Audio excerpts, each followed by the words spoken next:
राजस्थान की ओसियां से विधायक भैराराम सियोल आज हमारे साथ बातचीत करने के लिए मौजूद है। भैराराम जी, जिस तरीके से बहुचर्चित अनीता चौधरी मर्डर मामला हुआ था, जिसमें हालांकि अभी एक सीबीआई जांच की रिकमेंडेशन हुई है, क्या स्टेटस है उस पूरे मामले में? देखिए, मैं ये जैसे कल अपने प्रदेश के माननीय मुख्यमंत्री जी के साथ में मैंने मुलाकात की और मैंने उनसे निवेदन किया कि जैसे अनीता चौधरी की जैसे जिस प्रकार से निर्मम हत्याकांड हुई है और जिस प्रकार के पश्चिमी राजस्थान और पूरे राजस्थान एक ऐसा शांत प्रदेश के अंदर ये जैसे जिस प्रकार का जघन्य हत्याकांड हुआ है, अब और हम सब इस ऐसे प्रकरण को देखकर और सुनकर बहुत दुखी हुए। उसकी हाथों हाथ कल की डेट में ही ये जैसे मुझे पत्र दे दिया गया था, क्योंकि ये जैसा सरकारी पत्र है, ये जैसे गोपनीय है, वो मैं आपको पत्र तो नहीं दे सकता, पर ये जो ऐसा है कि यहाँ से राज्य सरकार ने केंद्र को भेज दी और जल्द ही ये जैसा सीबीआई की टीम आके यहाँ पर अपना इन्वेस्टिगेशन का काम शुरू करेगी। अच्छा, एमएलए साहब, अंतिम जो किन बिंदुओं पे पूरा जो धरना समाप्त किया गया था?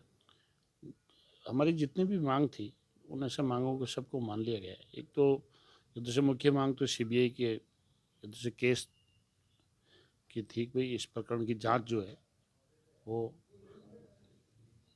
आपकी केंद्रीय एजेंसी जो सीबीआई है वो करे, उस जांच को मान लिया गया। एक आपकी सरकार की तरफ से 5 लाख रुपए की प्रतिकार राशि और बाकी की ये दूसरा राशि हम लोग ये दूसरा जन सहयोग से करके 51 लाख रुपए की राशि हम उनका भुगतान करेंगे। वो अगले मैं समझ रहा हूँ ये दूसरा अगले ये दूसरा एक आध हफ्ते के अंदर, जैसे थोड़ी कार्य व्यवस्था के ये दूसरे तहत मुझे समय नहीं मिला, लेकिन उस पैसे का भी भुगतान हम लोग ये दूसरा सामूहिक सहयोग से कर देंगे। तीसरी उनकी मांग थी कि एक अपने अधिकारी थे, उनको जैसे एपीओ करने की वो मांग भी उनकी मान ली गई। एक ऐसा संविदा के ऊपर उनको नौकरी देने की बात थी। तो ये जैसे परिवार के लोग जो है मुझे अपने कागजात उपलब्ध करवाएंगे, तो उनको संविदा के ऊपर नौकरी वाली भी बात उनकी पूरी कर देंगे। जो जो सरकार ने बात रखी, उन बातों पे सरकार अटल है, उन बातों पे सरकार अपना पूरा प्रोमिज युद्ध से निभाने के लिए 100% तैयार है और आगे भी तैयार रहेगी। अच्छा, जिस तरीके से कहा गया था कि डीसीपी को हटाया जाएगा, हालांकि वो हटे नहीं है, इसको लेकर कोई सीएम से बात हुई क्या? नहीं, देखिए, डीसीपी को उस दिन भी बोलना चाहिए, हटाने की बात नहीं थी, सिर्फ ये था कि युद्ध से डीसीपी को युद्ध से कुछ दिनों के लिए इस युद्ध से केस को जो है वापसी ले लिया जाए। तो उस युद्ध से केस में ऐसे ही वापसी जब सीबीआई की इन्वेस्टिगेशन एजेंसी आ गई, तो उसमें कोई भी अधिकारी या कोई भी कर्मचारी या कोई भी उच्च अधिकारी उसके अंदर यदि लापरवाह है या किसी ने भी लापरवाही बरती, वो तो सीबीआई के सामने आ जाएगी। अच्छा, इस पूरे मसले को लेकर लोगों द्वारा कल 1 दिसंबर को यहाँ जोधपुर में विशाल एक धरना आयोजित किया जा रहा है इन मांगों को लेकर, और जाट समाज का जिस तरीके से उपचुनावों के अंदर जो कमेंट्स किए हैं उसको लेकर आप क्या सोचते हैं? देखिए, मैं पर्टिकुलर इस केस की बात करूं तो जब मैं सरकार की तरफ से गया और ऐसा समझौता वार्ता की और जिन बिंदुओं पे सहमति बनी, वो बिंदु जैसे सरकार पूरे कर रहे हैं। हाँ, हो सकता है कि अपने अपने राजनीतिक दल है, अपनी अपनी मांग है, जैसे सरकार काम कर रही है। जैसे मैं आपको जैसे उदाहरण के रूप में बताऊं, जैसे सरकार की 1 साल का पूर्ण होने पे जो राइजिंग राजस्थान हो रहा है, उस राइजिंग राजस्थान के अंदर ओसियां विधानसभा क्षेत्र को 125 करोड़ रुपए की सौगात मिली है। ऐसा 25 करोड़ की ऐसा लगभग आपकी कैरू माड़ूंगा वो वाली सड़क हमारे को बजट घोषणा में मिल गई थी, और 100 करोड़ की जो है सीआरआईएफ ऐसा फंड के तहत में लगभग 2 दर्जन गांव और बिना टोल वाली सड़क, एक तो टोल वाली सड़क बनती है, एक बिना टोल वाली सड़क बनती है। बिना टोल की सड़क लगभग 67 किलोमीटर और लगभग 100 करोड़ रुपए की वैल्यू की उसकी सैंक्शन आ गई है, और लगभग मैं समझ रहा हूँ अगले 1 साल तक सड़क बनकर धरातल पर ये तो आ जाएगी। अब हमारे विपक्षी लोग हैं, वो तो यही कहेंगे कि ये सड़क आएगी कि नहीं आएगी, ये बनेगी कि नहीं बनेगी। ये तो देखो विपक्ष का जो काम है वो विपक्ष अपना काम करेगी।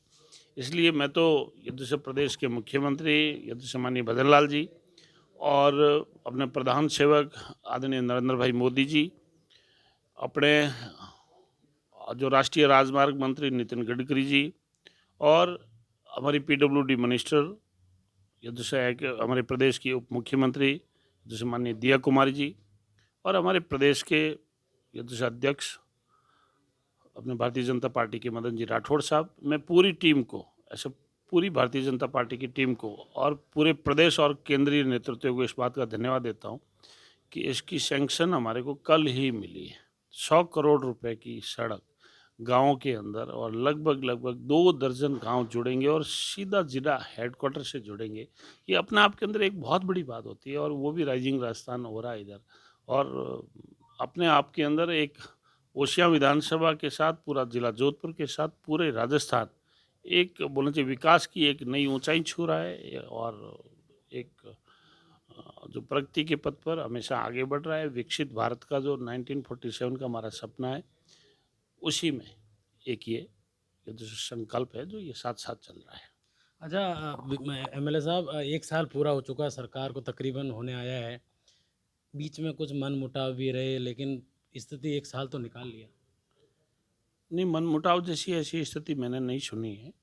हालांकि ऐसे कुछ लोग बोल जो विपक्ष के लोग जो है वो भ्रमना जरूर फैलाते और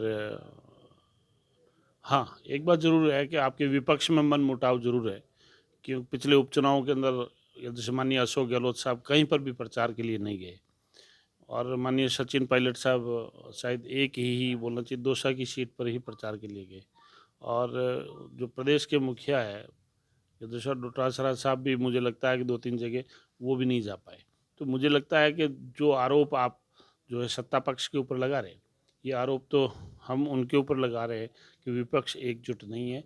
आज के दिन विपक्ष पूरा बिखरा हुआ पड़ा है और यदि कहीं अशोक गहलोत साहब जो बोलना चाहिए सूबे के 3 बार मुख्यमंत्री रहे हैं और उपचुनाव था, तो उपचुनाव के अंदर कहीं भी एक भी जगह कहीं प्रचार प्रसार में हमारे को तो नज़र नहीं आए। हो सकता है शायद आपको कहीं नज़र आए तो मुझे भी ज़रूर वो कोई वीडियो क्लिप या उनकी कोई न्यूज़ हो तो मुझे ज़रूर बताना। हनुमान बेनीवाल है जो तीसरा मोर्चा राजस्थान में डेवलप था, अब एक सीट थी वो भी चली गई है। लगता है अब तीसरा मोर्चा खत्म हो चुका है पूरी तरह से। देखिए लोकतंत्र के अंदर ये ऐसा चुनाव लड़ना, चुनाव जीतना, चुनाव हारना ये एक लोकतंत्र की प्रक्रिया है। मैं जैसे किसी भी जैसे राजनीतिक पार्टी के ऊपर जैसे अपना कोई पक्ष जैसे नहीं रख सकता, लेकिन जहाँ जनता की भावना ज़्यादा होगी वहाँ चुनाव जीत के आएंगे। जिस तरीके से राइजिंग राजस्थान में काफ़ी इन्वेस्टमेंट हो रहा है, मारवाड़ में भी हो रहा है, लेकिन लोग विपक्ष ये कह रहा है कि ये धरातल पर नहीं उतर पाएगा।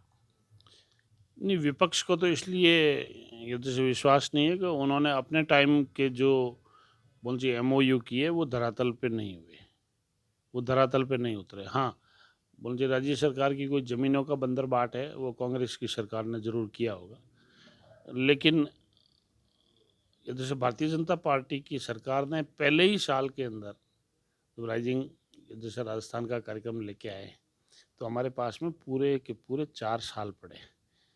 जितने भी एमओयू हुए लगभग 100% वो धरातल पे भी उतरेंगे, काम भी होगा और काम हो रहा है। ये थे हमारे साथ ओसियां से विधायक बेराराम सियोल, जिनका अनीता चौधरी मर्डर मामले को लेकर कहा है कि जिन जिन बातों को लेकर जो धरना समाप्त किया था तमाम बातें मान ली गई है और कुछ आगे सप्ताह भर में बातें मान ली जाएगी। लेकिन राजस्थान सरकार के 1 साल पूरे होने पर कहा है कि सरकार अच्छा काम कर रही है, राइजिंग राजस्थान को लेकर सरकार में अच्छा इन्वेस्टमेंट हो रहा है और आगामी 4 सालों में राजस्थान में और निवेश देखने को मिलेगा। वीडियो जर्नलिस्ट भगवान पटेल के साथ अशोक शर्मा, राजस्थान तक, जोधपुर।